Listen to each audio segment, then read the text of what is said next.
pakiramdam mo sa bago niya? Na-reveal daw sa MTV. Na-reveal sa MTV niya.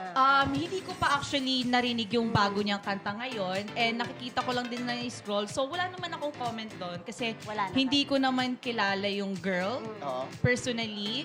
And then si Daryl, sa kanya talaga yun eh. So hindi naman ako mahilig manghimasok. So sa kanya yun. So go lang siya. Basta importante, yung piece ko, tsaka yung piece niya, hindi kami nagka-clash, mas okay. Isang friends kayo ngayon. May communication pa rin, wala na talaga to. Actually, nag-chat siya sa akin bago i-release song. yung song na yon. Pero hindi ko na song. siya nire-reply. Kasi first of all, hindi na ako interesado.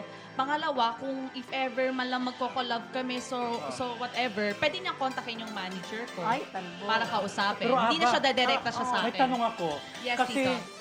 tawag dito, ang ganda-ganda mo, sexy mo, pero na-in-love ka sa hindi naman kagwapuhan. Sorry, Oh my God! Diba yung ano, diba? Pero talented siya, pero anong mayroon ng Baka ganung may nakita siya. Anong nakita mo? Actually, meron siyang ugali na nag-click sa akin, na nag-match kami.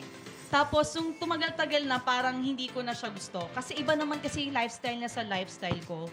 So, hindi naman pwede na magko-compromise ako dahil mag-adjust ako sa kanya. Hindi naman siya pwede magko-compromise sa akin dahil sa akin naman din. So, mahirap. Hindi So, ang talaga. ending, walang adjustment, gumalay na. Diba? Yes. Ganun nangyari.